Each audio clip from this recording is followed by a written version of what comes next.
नमस्कार। पिछले वीडियो में हम लोगों ने खिलाफत आंदोलन को देखा था। आज उसके एक्सटेंडेड पार्ट यानी कि असहयोग आंदोलन को देखने का प्रयास करेंगे। असहयोग आंदोलन वास्तव में खिलाफत आंदोलन का ही एक्सटेंडेड पार्ट था, यानी कि खिलाफत आंदोलन ही आगे चलकर जब कांग्रेस का समर्थन इसे प्राप्त हुआ तब यह असहयोग आंदोलन कहलाया। असहयोग आंदोलन कहलाया। जैसा कि हम लोग जानते हैं कि अखिल भारतीय खिलाफत समिति का जो अधिवेशन दिल्ली में आयोजित किया गया था, उसकी अध्यक्षता महात्मा गांधी ने की थी और अपने अध्यक्षीय भाषण में उन्होंने असहयोग का प्रस्ताव पेश किया था।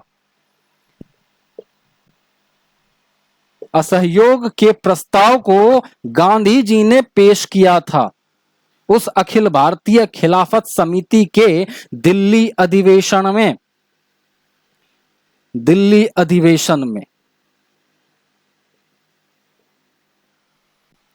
लेकिन प्रस्ताव तो गांधी जी ने पेश किया था, लेकिन उन्होंने इसे होल्ड पर डाल दिया था, क्योंकि उनका मानना था कि आंदोलन आरंभ करने से पहले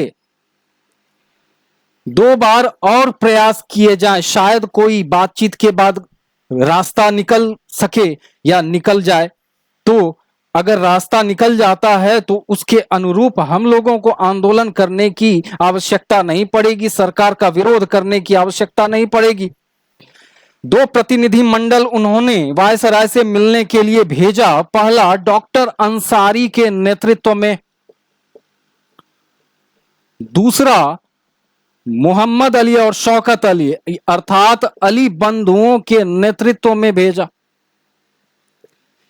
दूसरी बार जो उन्होंने भेजा था उसके साथ वो स्वयं गए थे, लेकिन इन दोनों प्रयासों का कोई परिणाम जब नहीं निकला तब गांधी जी ने आंदोलन शुरू करने का निर्णय लिया और अखिल भारतीय खिलाफत समिति का अधिवेशन, दूसरा अधिवेशन जब इलाहाबाद में आयोजित किया गया था तो सर्वसम्मति से गांधी जी के असहयोग प्रस्ताव को पारित कर दिया गया।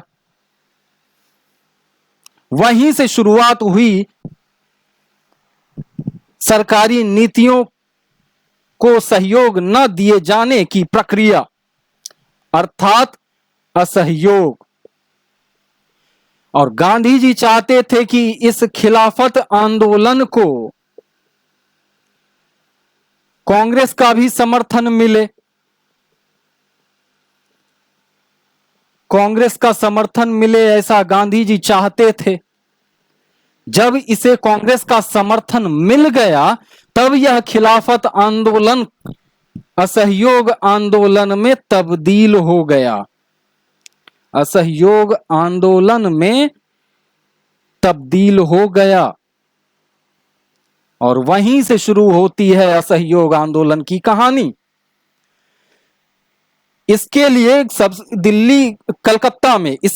कलकत्ता में कांग्रेस के विशेष अधिवेशन का आयोजन सितंबर 1920 में आयोजित किया गया, जिसकी अध्यक्षता लाला लाजपत राय ने की थी।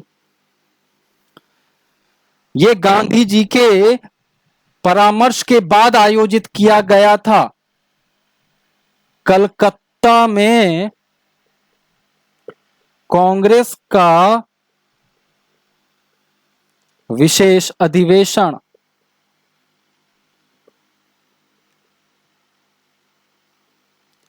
जिसका आयोजन सितंबर माह में 1920 में आयोजित किया गया था। अध्यक्ष थे लाला लाजपत राय।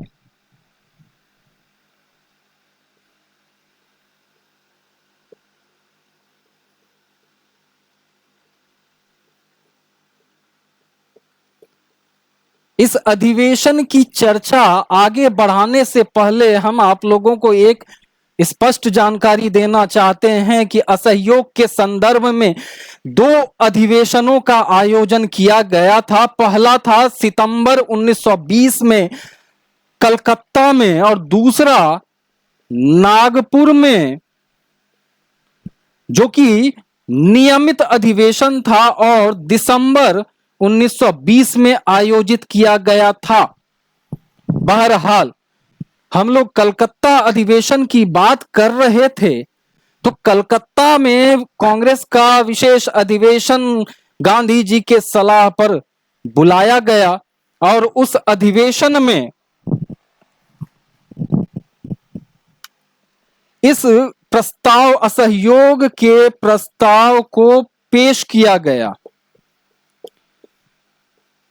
असहयोग के प्रस्ताव को पेश किया गया।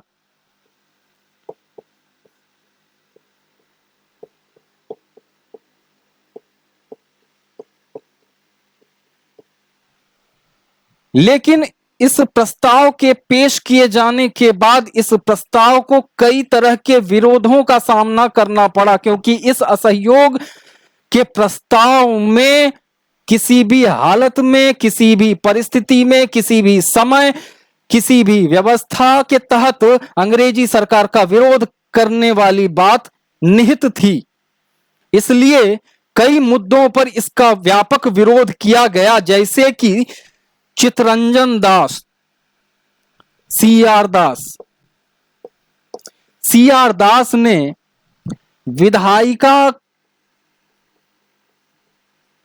विधायिका के विरोध के प्रश्न पर विरोध किया इस प्रस्ताव का।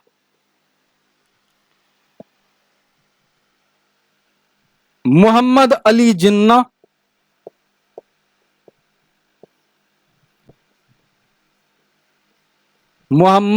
जिन्ना, एनी बेसेंट,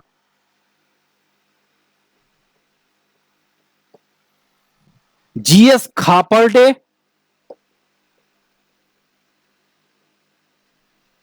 और विपिन चंद्रपाल,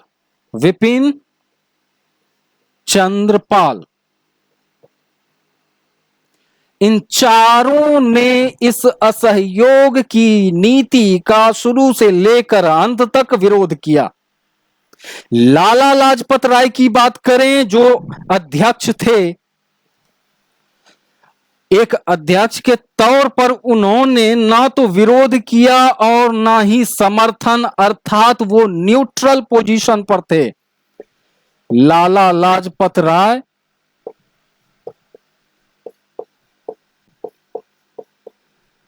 न्यूट्रल पोजीशन पर थे, बीच वाली स्थिति में।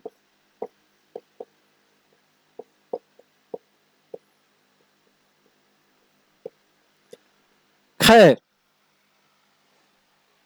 विभिन्न विरोधों के मध्य, विभिन्न परिस्थितियों के मध्य इस प्रस्ताव को पारित कर दिया गया इस कलकत्ता के विशेष अधिवेशन में। इसी अधिवेशन के दौरान गांधी जी ने अपना एक मंतव्य रखा था कि अंग्रेजी सरकार बहुत ज्यादा निर्दयी है। जब उसको हमारी समस्याओं की चिंता ही नहीं है, तो हम कैसे विश्वास कर लें कि उनकी नीतियां हमारे स्वराज का मार्ग प्रशस्त करेंगी। एनी बेसेंट ने विरोध करते हुए कहा था कि यह मूर्खतापूर्ण प्रयास सिद्ध होने वाला है, जो हमें स्वतंत्रता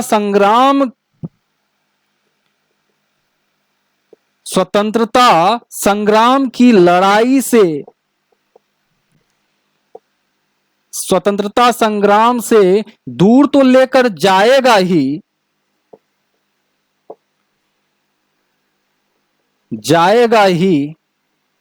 उसके अतिरिक्त हमारे राष्ट्रवाद की भावना को भी यह विद्रोह या यह विरोध या यह असहयोग की नीति बुरी तरह से प्रभावित करने वाली है। बहरहाल कि इन विभिन्न परिस्थितियों में कलकत्ता के विशेष अधिवेशन में यह पारित तो हो गया। अब वार्षिक अधिवेशन, जो कि नियमित अधिवेशन लगभग हर वर्ष दिसंबर माह में आयोजित किया जाता था कांग्रेस के द्वारा, उस नियमित अधिवेशन में भी इस प्रस्ताव को पेश किया गया ताकि किसी प्रकार का मनमुटाव हो, किसी प्रकार का मतभेद हो वैचारिक दृष्टि से, तो उसको दूर करके सर्वसम्मति से सबों की का समर्थन लिया जा सके। इसलिए नागपुर अधिवेशन में इस प्रस्ताव को पुनः पेश किया गया। कई पुस्तकों में ऐसा लिखा गया है कि नागपुर अधिवेशन में इस प्रस्ताव को पारित किया गया था, लेकिन वास्तविकता कुछ और थी। कलकत्ता के विशेष अधिवेशन में इसको पारित कर दिया गया था, लेकिन सर्वसम्मति के लिए इसको नागपुर अधिवेशन में पुनः पेश किया गया, जो कि कांग्रेस का नियमित अधिवेशन था। नागपुर में कांग्रेस का वार्षिक अधिवेशन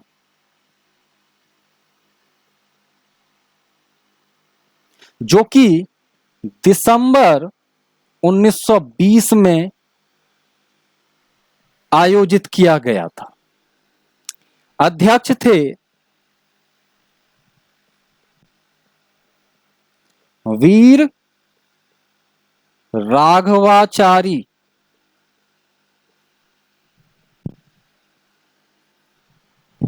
मोतीलाल नेहरू और मोहम्मद अली जिन्ना के प्रयासों से कुछ लोगों ने अपना विरोध वापस ले लिया, जैसे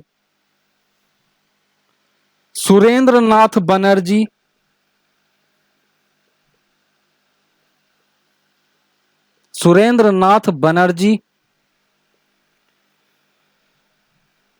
लाला लाजपत राय। लाला लाजपत राय चूंकि न्यूट्रल पोजीशन में थे तो उन्होंने समर्थन दे दिया। फर्क है, उन्होंने विरोध तो किया नहीं था, ना तो समर्थन किया था, वो न्यूट्रल पोजीशन पर थे। मोहम्मद अली जिन्ना, अली बंधु और मोतीलाल नेहरू के प्रयासों से उन्होंने इस प्रस्ताव को अपना समर्थन दे दिया। तो लाला लाजपत राय,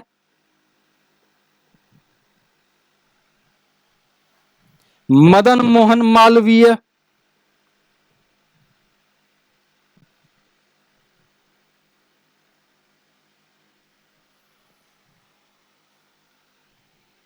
शंकरन नायर,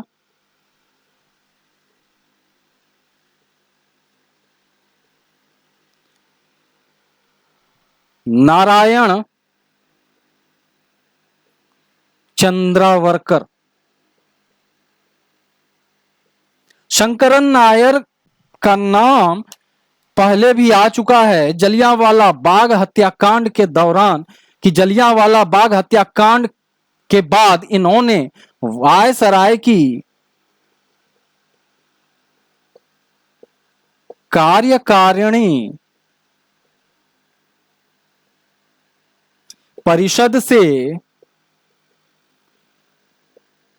परिषद की सदस्यता से त्यागपत्र दे दिया था।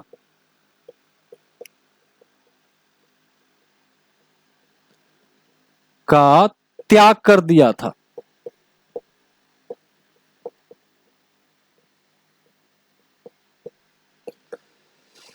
बहरहाल मोतीलाल नेहरू और अली बंधुओं के प्रयासों से इन लोगों ने इस प्रस्ताव को समर्थन दे दिया, जिसके कारण यह प्रस्ताव पारित हो गया।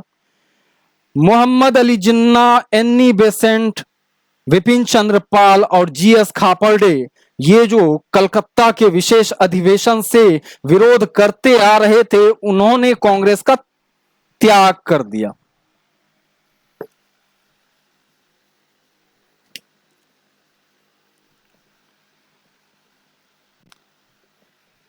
अब जिस उद्देश्य से इस प्रस्ताव को नागपुर अधिवेशन में पेश किया गया था, वह उद्देश्य पूरा तो नहीं हुआ, क्योंकि जिन्ना, एनी बेसेंट,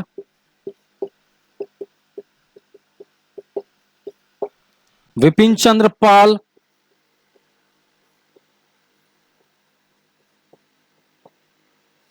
और जीएस खापर्डे।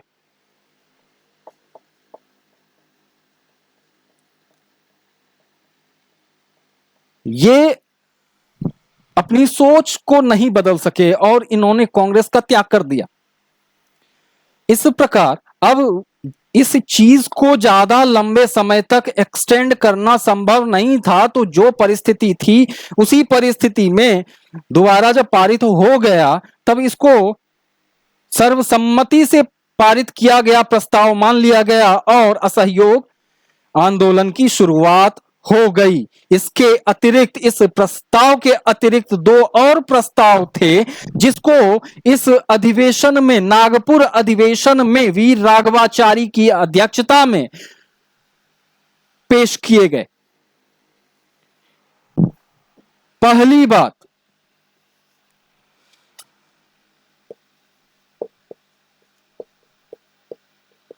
कांग्रेस का जो लक्ष्य अभी तक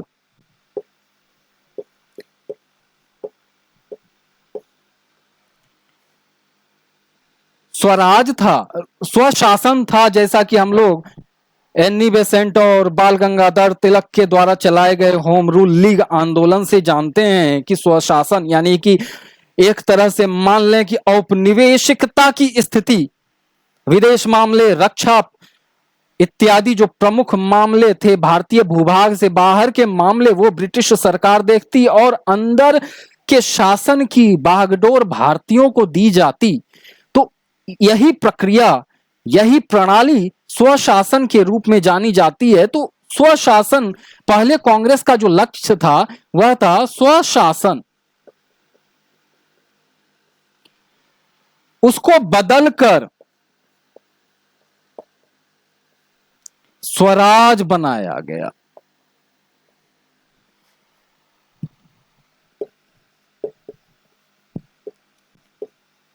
स्वराज को लक्ष्य बनाया गया।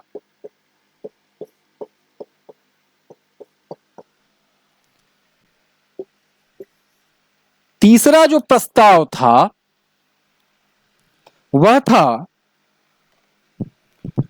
रचनात्मक कार्यों पर बल देने का प्रयास किया गया। रचनात्मक कार्यों पर बल देने का लक्ष्य निर्धारित किया गया।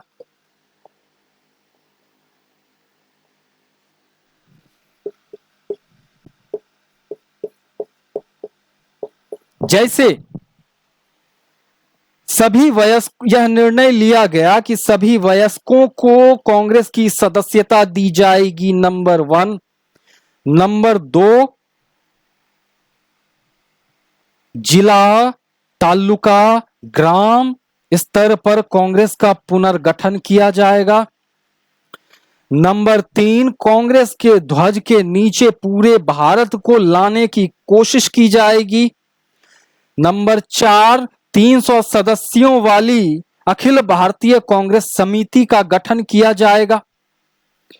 नंबर 5, स्वदेशी वस्तुओं को बढ़ावा दिया जाएगा। हिंदू मुस्लिम एकता को बढ़ावा दिया जाएगा। हिंदी को बढ़ावा दिया जाएगा। नंबर 6, मदिरा से संबंधित उत्पाद की बिक्री और सेवन का विरोध किया जाएगा। अंग्रेजी नीतियों का विरोध किया जाएगा और हिंदू संप्रदाय में जो छुआछूत की भावना व्याप्त है उसका विरोध किया जाएगा। इस प्रकार कांग्रेस का तीसरा लक्ष्य, यानी कि तीसरा प्रस्ताव जो इस अधिवेशन में पेश किया गया था, वह रचनात्मक कार्यों से संबंधित था, जिसमें 6 लक्ष्य निर्धारित किए गए थे। पहला, अखिल सभी वयस्कों को कांग्रेस की सदस्यता दी जाएगी। सभी वयस्कों को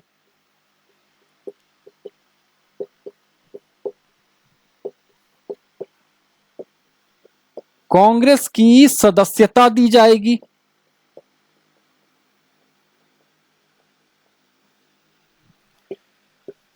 तीन सौ सदस्यों वाली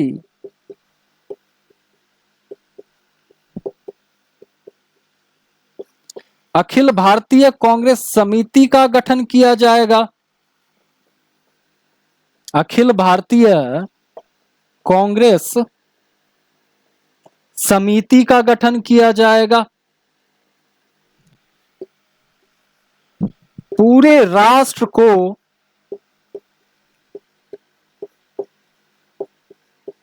कांग्रेस के ध्वज के नीचे लाने का प्रयास किया जाएगा।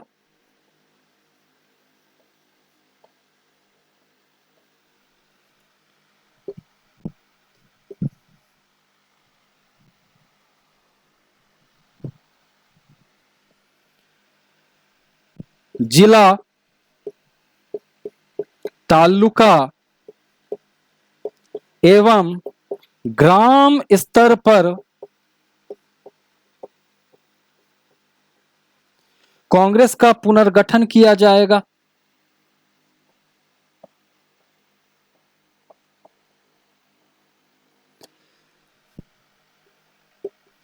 स्वदेशी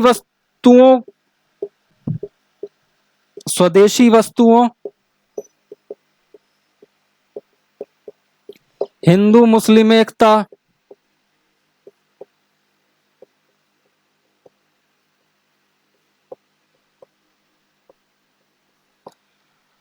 हिंदी भाषा,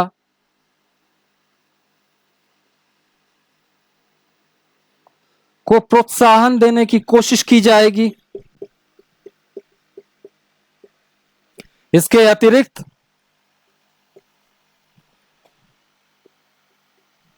मद्य के व्यापार, छुआछूत, अंग्रेजी नीतियों का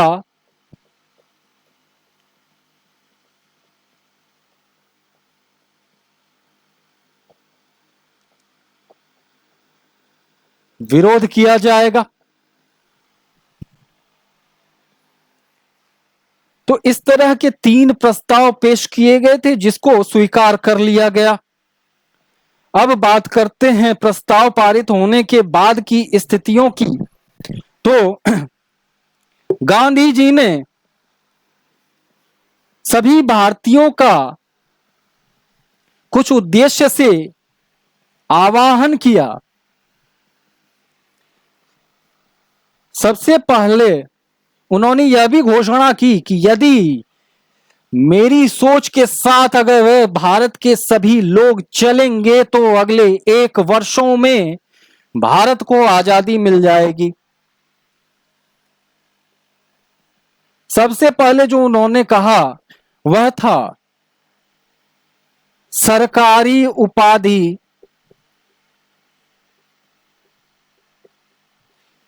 सरकारी उपाधियों, पदों व सम्मान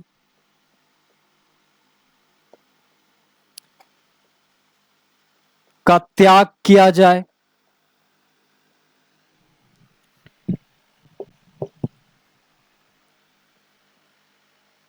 श्रमिक वर्ग तथा असैनिक वर्ग, असैनिक अर्थात जो सेना में नहीं थे, असैनिक वर्ग, सेना के लिए उन्होंने कोई निर्देश नहीं दिया था। असैनिक वर्ग मेसोपोटामिया जाकर अर्थात इराक जाकर अर्थात मध्य एशिया में जाकर काम करने से इनकार कर दे।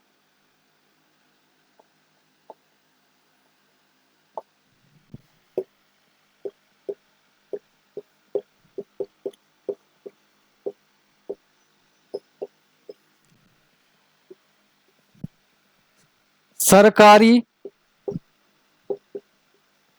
अर्ध सरकारी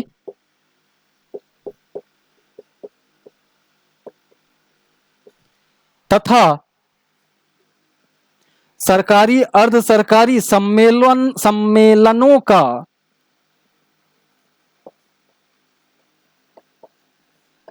बहिष्कार किया जाए, जिनका वित्त पोषण कहीं न कहीं प्रत्यक्ष या अप्रत्यक्ष रूप से सरकार के द्वारा हो रहा हो। वकील वकालत का त्याग करें।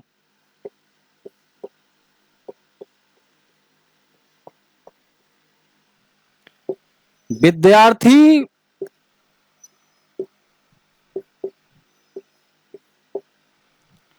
शिक्षण संस्थानों का त्याग करें।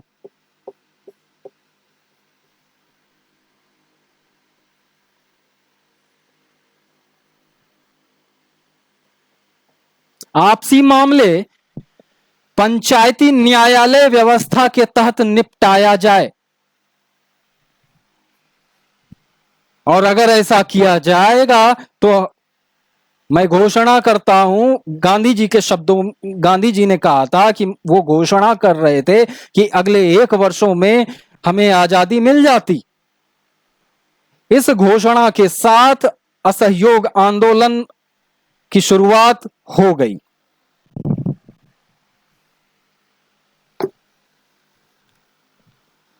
सबसे पहले गांधी जी ने कैंसर ए हिंद की उपाधि अंग्रेजी सरकार को लौटा दी। यह वही उपाधि है जो गांधी जी को 1915 ईस्वी में प्राप्त हुआ था, जब प्रथम विश्व युद्ध के दौरान वो भारतीयों को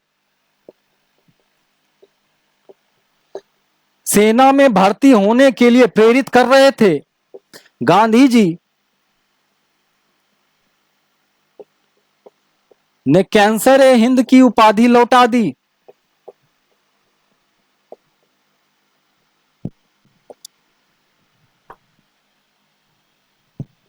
जमनालाल बजाज ने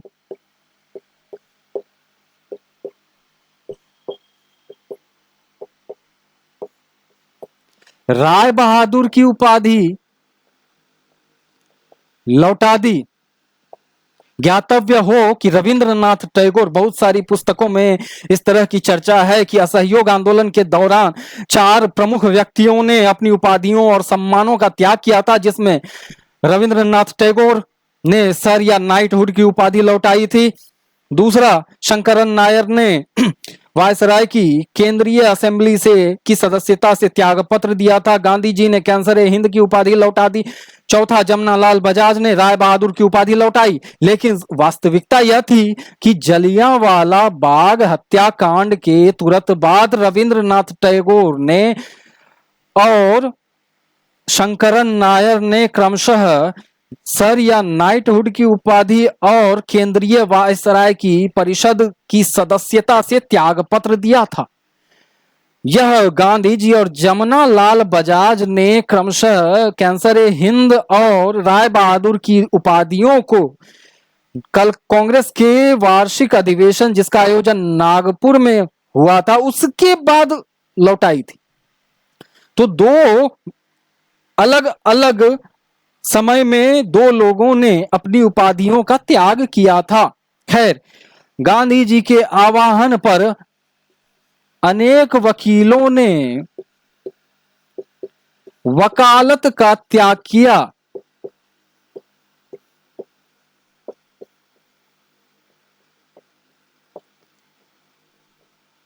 जैसे दिल्ली में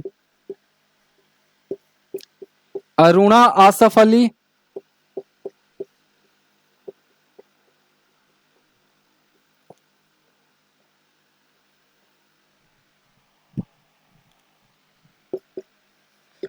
बिहार में राजेंद्र प्रसाद,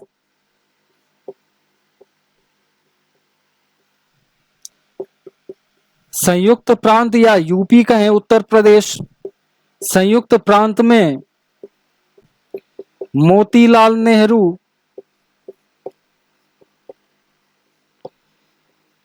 और जवाहरलाल नेहरू ने वकालत छोड़ी।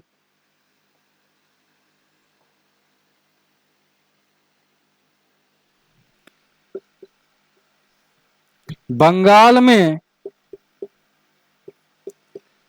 CR दास ने वकालत छोड़ी।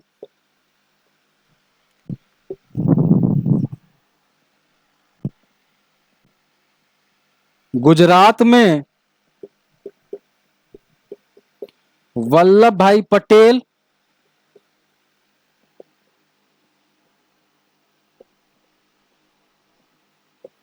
तथा विट्ठल भाई पटेल।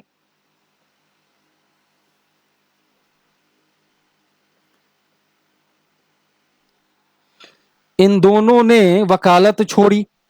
विद्यार्थियों ने शिक्षण संस्थानों का पूर्ण रूप से बहिष्कार कर दिया, जिसकी भरपाई के लिए अनेक शिक्षण संस्थानों की स्थापना की गई।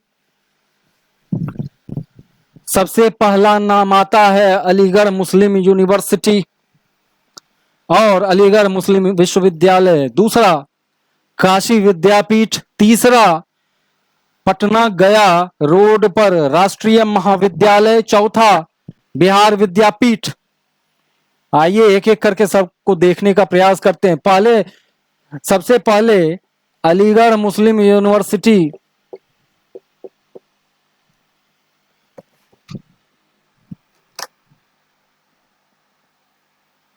अलीगढ़ मुस्लिम यूनिवर्सिटी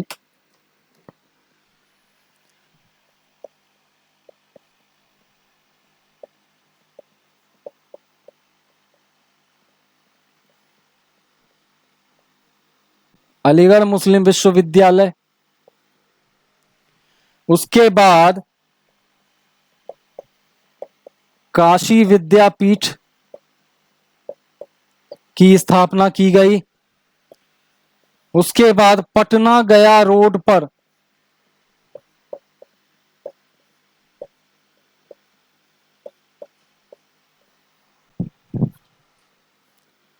राष्ट्रीय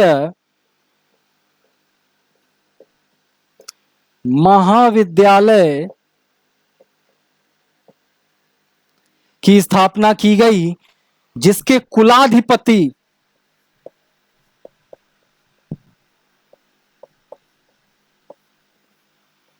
मजहारुल हक थे।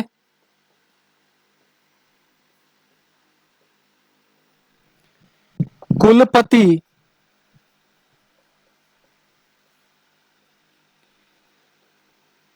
ब्रजकिशोर प्रसाद थे। और प्राचार्य राजेंद्र प्रसाद थे।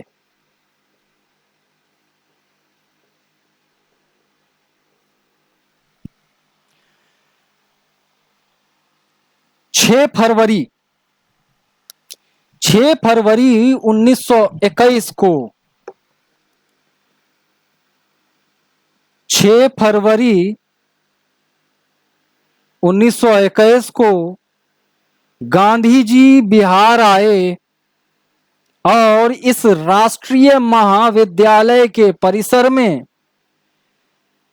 बिहार विद्यापीठ का उद्घाटन अपने हाथों से किया।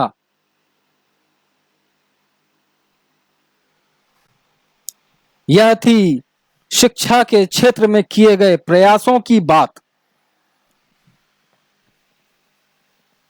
इस प्रकार आंदोलन अपनी चरम अवस्था पर पहुंच चुका था और खिलाफत आंदोलन के साथ मिलकर एक सशक्त दिशा में तेजी से आगे बढ़ रहा था।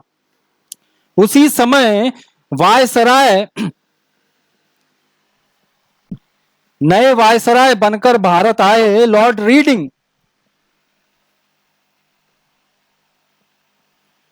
रीडिंग और उन्होंने जब पदभार संभाला तो दमन का जो कार्य था वह बढ़ गया, दमन चक्र बढ़ गया। लोगों को किसी तरह दबाने का, उनके विरोधों को किसी तरह समाप्त करने का हर हाल में हर तरीके का साधन अपनाकर प्रयास किया गया। आइए देखते हैं। सबसे पहले मार्च 1921 में ननकाना गुरुद्वारे के निकट शांतिपूर्ण जुलूस पर अंग्रेजों ने गोलियां चलवा दी।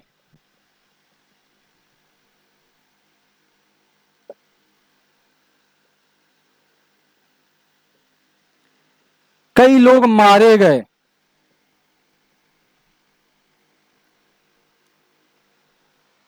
और इसके बाद यह आंदोलन सिर्फ असहयोग आंदोलन ही नहीं था, कई छोटे छोटे विद्रोहों ने भी इसका समर्थन कर दिया। लोग अपने असंतोष को, जो इतने दिनों तक मन में दबाए हुए थे, उस असंतोष को लोगों ने निकाला और सड़क पर आए विभिन्न रूपों में। आइए देखते हैं। सबसे पहले मार्च 1921 में तो ननकाना गुरुद्वारे के निकट जो शांतिपूर्ण जुलूस आगे बढ़ रही थी, उस पर अंग्रेजी सरकार ने गोलियां चलवा दी। पंजाब में भ्रष्ट महंतों को हटाने के लिए सिखों ने अकाली आंदोलन का सूत्रपात किया, इसी असहयोग आंदोलन की छत्र छाया में। किसानों ने भी बढ़ चढ़कर हिस्सा लिया। विशेष रूप से अगर क्षेत्र की बात करें तो संयुक्त प्रांत और बंगाल के क्षेत्र के किसानों ने बढ़ चढ़कर हिस्सा लिया।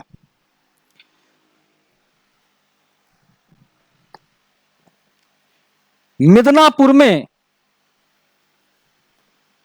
किसानों ने यूनियन बोर्ड को कर देने से इनकार कर दिया। असम में चाय से संबंधित कर देने से किसानों ने इनकार कर दिया। केरल के उत्तरी भाग में मालाबार तट पर जो किसान थे वो अधिकांश रूप से मुसलमान थे और मोपला कहे जाते थे, और वो लोग हिंदू जमींदारों से दुखी थे, उनकी कर व्यवस्था से दुखी थे। उन्होंने भी असहयोग आंदोलन की छत्र छाया में अपना विरोध प्रकट करने का प्रयास किया। सबसे पहले मिदनापुर किसानों ने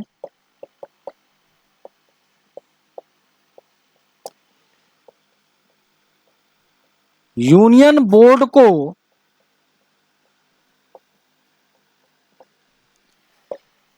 कर देने से मना कर दिया।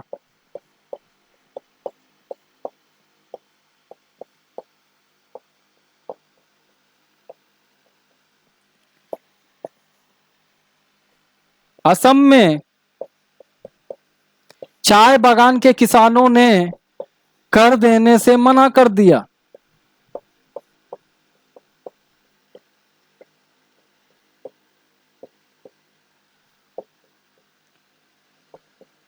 उत्तर केरल के उत्तरी भाग में स्थित मालाबार तट पर जो किसान मोपला कहे जाते थे और मुसलमान हुआ करते थे, तो मोपला किसानों ने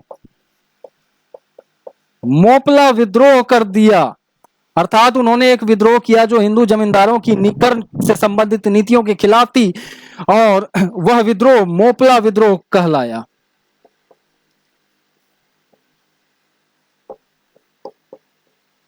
जैसा कि हम लोग जानते हैं कि लॉर्ड रीडिंग के पदभार संभालने के तुरंत बाद दमन चक्र बहुत तेजी से बढ़ गया था। कई प्रमुख नेता गिरफ्तार कर लिए गए, और इन गिरफ्तारियों के मध्य गिरफ्तार होने वाले पहले प्रमुख राष्ट्रवादी नेता मोहम्मद अली थे।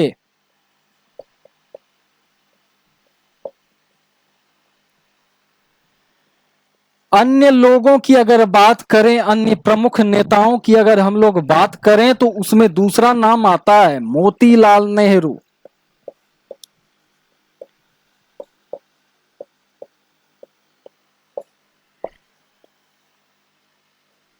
शौकत अली,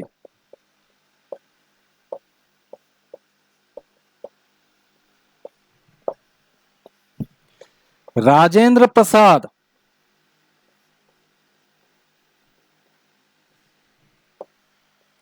वल्लभ भाई पटेल,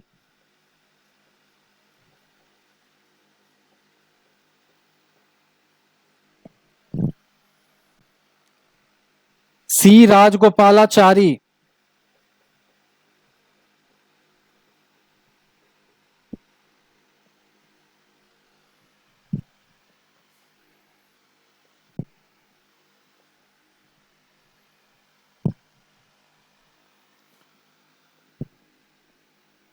लाला लाजपत राय,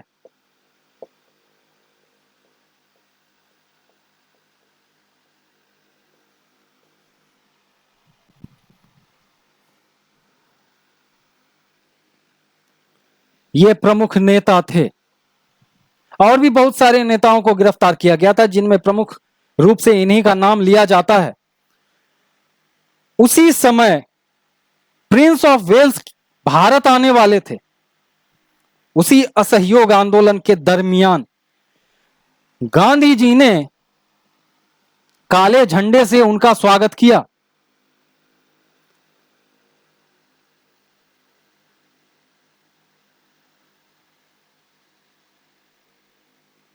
इनके आने के दो उद्देश्य थे। प्रिंस ऑफ वेल्स के भारत आने के दो उद्देश्य थे। पहला, संसद भवन जो कि हर्बर्ट बेकर और लुटियंस के द्वारा बनाया गया था, उसका उद्घाटन करना था। दूसरा, मॉन्टेग्यू चेम्सफोर्ड सुधार,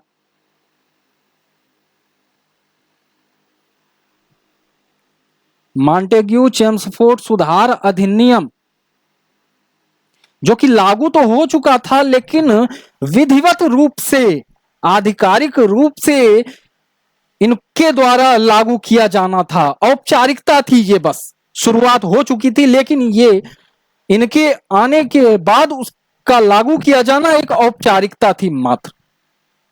खैर, इन दो कारणों से प्रिंस ऑफ वेल्स भारत आने वाले थे, बल्कि आ चुके थे।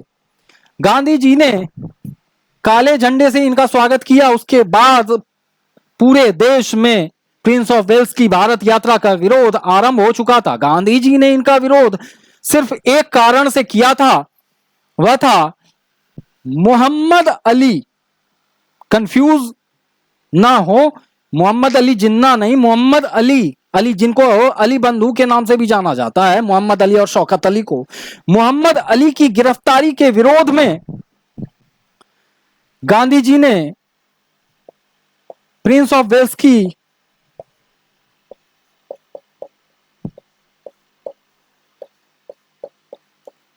मोहम्मद अली की गिरफ्तारी के विरोध में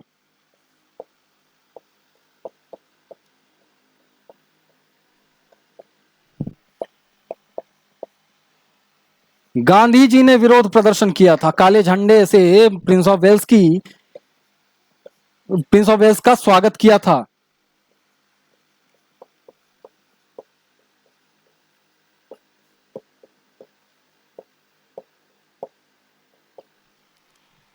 और उन्होंने कहा था कि अगर मोहम्मद अली को छोड़ दिया जाता है तो हम अपना विरोध वापस ले लेंगे, प्रिंस ऑफ वेल्स का स्वागत करेंगे। लेकिन अंग्रेजी सरकार नहीं मानी और उन्होंने काले झंडे से उनका स्वागत कर दिया। गांधी जी पूरे आंदोलन के दरमियान बारदोली से इसका नेतृत्व कर रहे थे, इसका दिशा निर्देशन कर रहे थे। बारदोली के आश्रम से गांधी जी ने 1 फरवरी 1922 को 2 घोषणाएं की। पहला, सभी राजनीतिक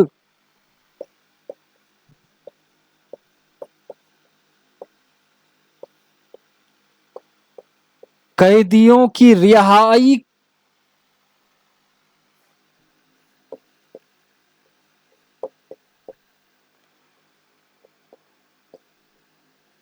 को अनुमोदित किया जाए, अर्थात स्वीकृति दी जाए।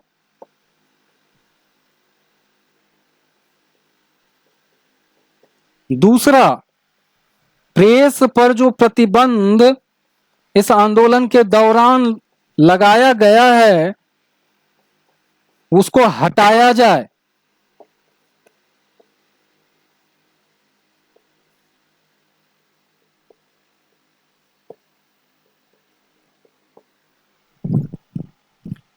और अगर ये दोनों बातें स्वीकार नहीं की जाती हैं तब 1 सप्ताह के बाद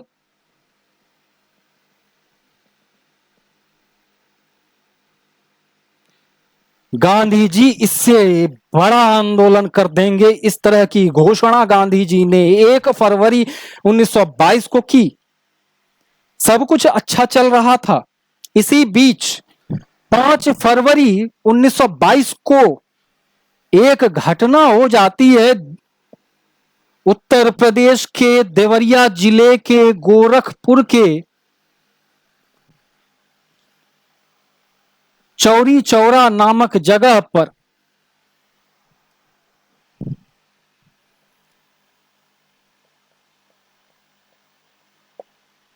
जो कि चौरी चौरा कांड के नाम से प्रसिद्ध हुआ, 5 फरवरी 1922 यह वह रात थी जिसने असहयोग आंदोलन के दिशा का निर्धारण कर दिया। हुआ यूं कि चौरी चौरा में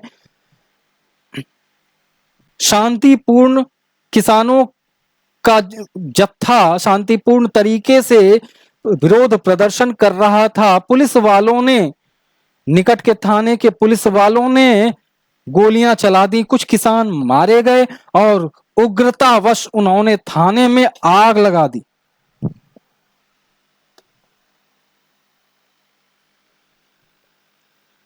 थाने में किसानों ने आग लगा दी। परिणाम स्वरूप थानेदार सहित 21 पुलिसकर्मी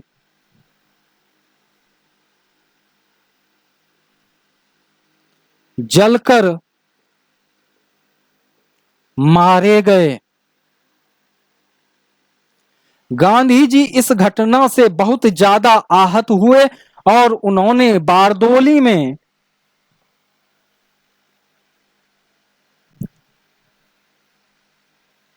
कांग्रेस की कार्यकारिणी समिति की बैठक बुलाई, आपातकाल बैठक।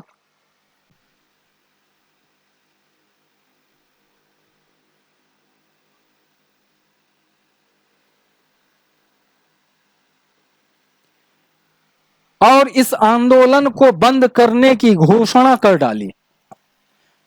बहुत लोगों के मन में आता है कि गांधी जी ने ऐसा गलत किया, लेकिन अगर शांतिपूर्ण तरीके से सोचा जाए तो अगर गांधी जी उस समय इस घटना के बावजूद, चौरी चौरा कांड की घटना के बावजूद असहयोग आंदोलन को अपना समर्थन देते तो देशव्यापी आंदोलन की दिशा दूसरी हो जाती और हर जगह हिंसक घटनाओं की बाढ़ आ जाती।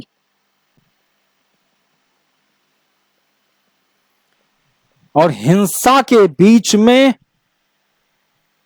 किसी चीज पर शासन करना संभव नहीं है। इसलिए गांधी जी ने इस आंदोलन को त्वरित रूप से बंद करने की घोषणा कर दी। 5 फरवरी को गांधी जी ने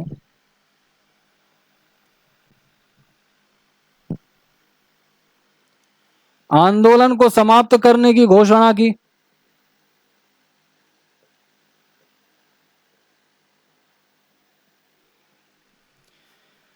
मार्च 1922 में गांधी जी को इसी आंदोलन का अभियुक्त बनाकर गिरफ्तार किया गया।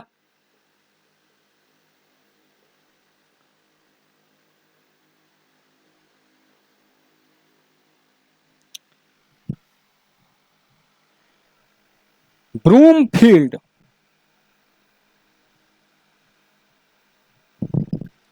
के सेशन कोर्ट में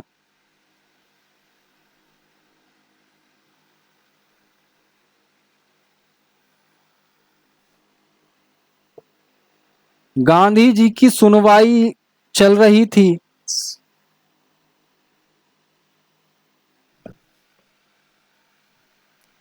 उसी दरमियान गांधी जी ने दो बातें कही। पहला कि इन सभी घटनाओं की जिम्मेदारी मैं लेता हूं, अर्थात गांधी जी ने इस पूरे आंदोलन का जिम्मा अपने सर पर ले लिया।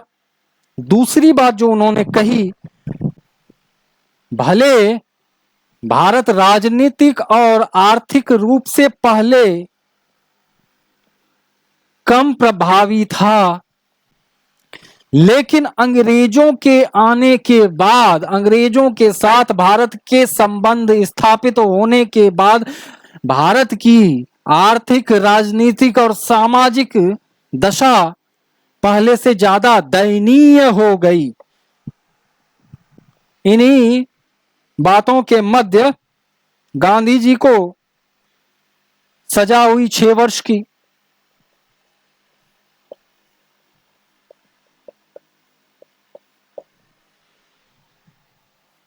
बहुत सारे राष्ट्रवादी नेता जो जेल में बंद थे, उन्होंने भी गांधी जी का व्यापक विरोध किया। जैसे सबसे पहले लाला लाजपत राय ने विरोध किया था।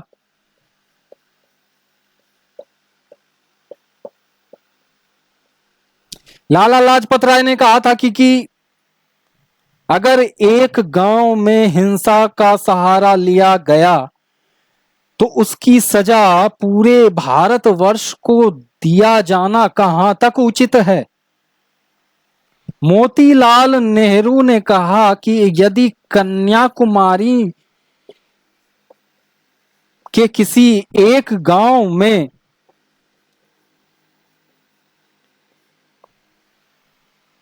हिंसा का सहारा लिया गया तो उसकी सजा हिमालय के गांव विशेष में क्यों दी जा रही है। सुभाष चंद्र बोस ने कहा, हालांकि इन्होंने कहा नहीं, इन्होंने अपनी पुस्तक इंडियन स्ट्रगल में अपना मंतव्य छापा था कि जब पूरे देश का उत्साह अपनी चरम अवस्था पर था, उस समय इस आंदोलन को वापस लेना किसी राष्ट्रीय संकट से कम नहीं था। गांधी जी ने बस एक लाइन कहा जो इन सबों के को दिया जाने वाला जवाब था उनकी तरफ से कि नागरिक दृष्टि से कैदी अंधे होते हैं। कैदी नागरिक दृष्टि से अंधे होते हैं।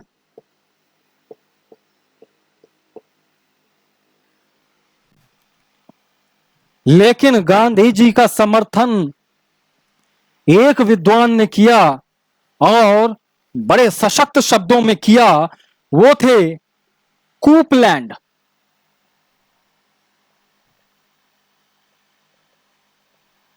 कूपलैंड ने कहा कि जो काम तिलक नहीं कर सके, एनी बेसेंट नहीं कर सकी, लाला लाजपत राय नहीं कर सके, वो काम गांधी जी ने कर दिया, पूरे देश को एकजुट कर दिया।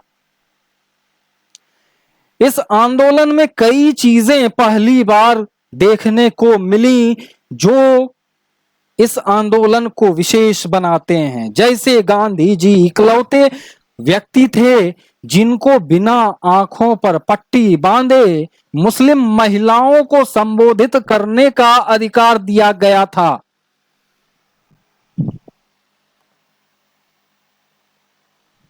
गांधी जी ने नंगी आंखों से मुस्लिम समुदाय की स्त्रियों, महिलाओं, बच्चों को संबोधित किया था। यह अधिकार इकलौते राष्ट्रवादी नेता थे हिंदू धर्म से संबंधित जिनको यह अधिकार दिया गया था मुस्लिम संप्रदाय के द्वारा, क्योंकि इनके प्रति उनकी श्रद्धा इतनी ज्यादा थी कि उनको किसी तरह की बातें मन में आ ही नहीं रही थी।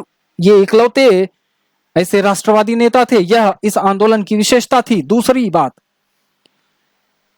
अभी तक के भारत के स्वतंत्रता संग्राम के इतिहास में यह पहली बार था जब सभी वर्गों की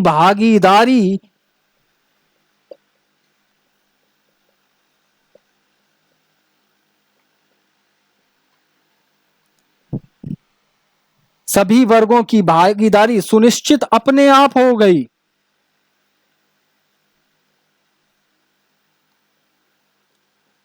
किसी ने किसी को फोर्स नहीं किया। गांधी जी ने बस अपना मंतव्य रखा। गांधी जी ने बस आम जनता का आह्वान किया और आम जनता स्वेच्छा से उनके पीछे चल पड़ी, दौड़ पड़ी।